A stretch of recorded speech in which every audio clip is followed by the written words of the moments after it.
Siyempre naman siguro alam mo naman na nagaganap ngayon yung Committee on Agriculture dito sa mga amendments sa rice tarification law. Ginagawa natin to kasi sabi ng Presidente, we have to find ways na ibaba niya ating presyo ng bigas. So yung tinatarget natin na by June, we should bring the price of rice down by at least 10 or even 15 pesos na close to 30 pesos kada kilo. We will do this by having the NFA bring to the market affordable rice para sa lahat ng mamamayan na pwedeng silang bumili ng abot kaya ng presyo ng mga 30 pesos.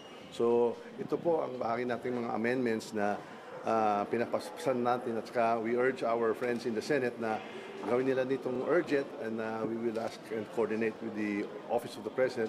Kaya ito po ang gusto talaga nating mahal ng Presidente na ibaba ang presyo ng ating presyo ng bigas para sa mamayan. So that's our announcement because our Committee on Agriculture aarawin daw nila itong mga hearings para ipasok itong mga amendments para makakaroon tayo ng mas mababang presyo ng bigas sa lahat.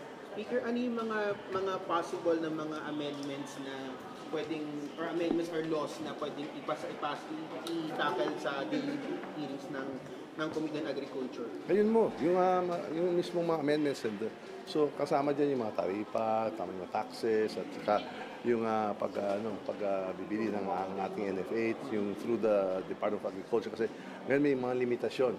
So kung yung Secretary of Agriculture under certain circumstances or certain circumstances, kagaya po ngayon kasi ang init-init na yung panahon at saka yung mga presyo ay tumataas, gagawa tayo na lahat ng paraan. At ito ang nakikita natin ng mga napakaganda na bago mag-CND tatapusin natin ito sa Kongreso. We urge our friends in the Senate na gawin nila din urgent para matapos natin at yung ating mamamayan makaka-enjoy ng mas mababang presyong bigas galing sa NFA. Repeal ng RTA, is it possible po ba? Amendments lang po sa Amendments lang, no repeal of the RTA. Yes, amendments sa ngayon po. Okay? Because ito possible yung 20 pesos na bigas. Yun po lang parang target kasi alam naman na yung world market prices, free market prices ay mataas talaga. Pero yun po ang hangarin natin. That is the aspiration. So that's our targets and parang perfection or infinity.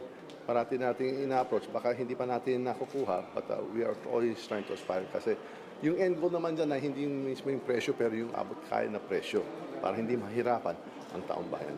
Yun po ang ating mission at po yan ang binigay sa atin ng ating mahal na Presidente. Ibaba ang presyo ng bigas.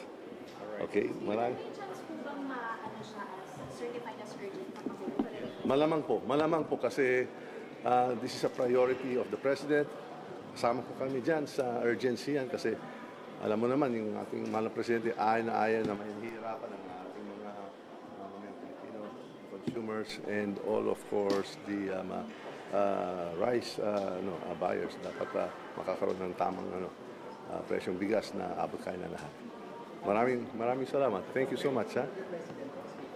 Sa totoo lang, aalis na ako ngayon, pupunta ako sa Malacanang.